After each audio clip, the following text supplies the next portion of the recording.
Good morning everyone. कैसे हैं आप सब? राम राम सबको। आज का टॉपिक रहेगा अपना stamp paper and DLC rate क्या होता है रियल स्टेट में।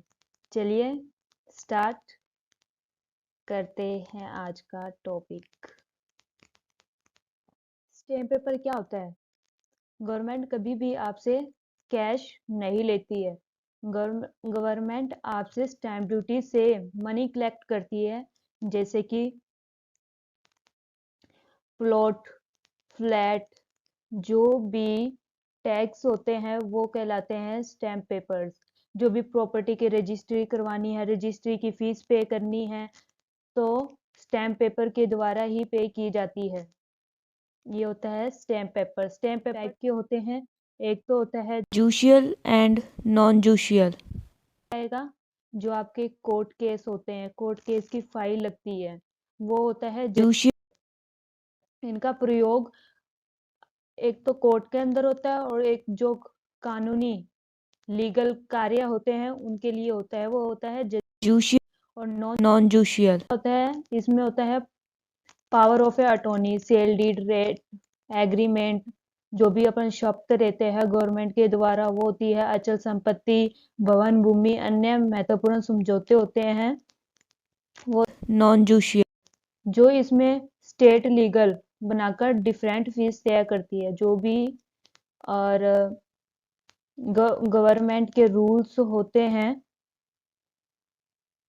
उन पे अपने को वह निर्धारित करती है फीस।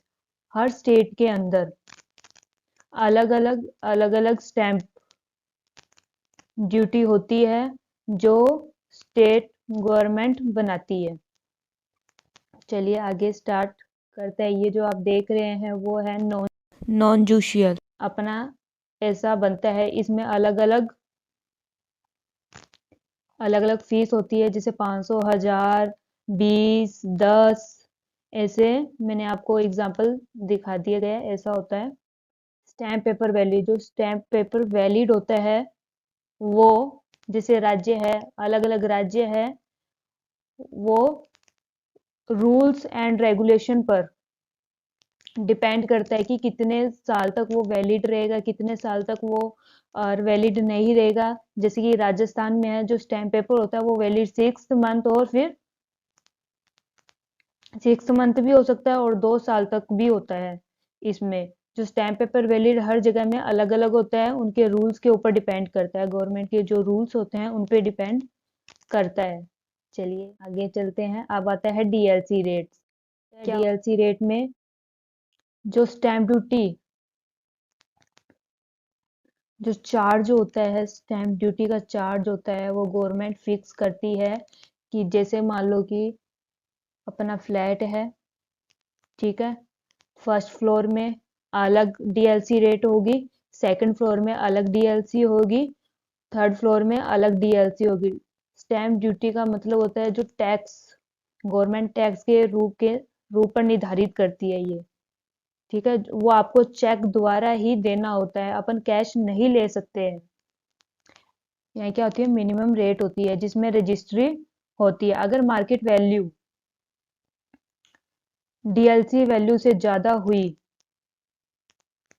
तो स्टैम्प ड्यूटी और जो भी रजिस्ट्री चार्ज होती है वो किसके हिसाब से लगेगा? मार्केट वैल्यू के हिसाब से लगेगा।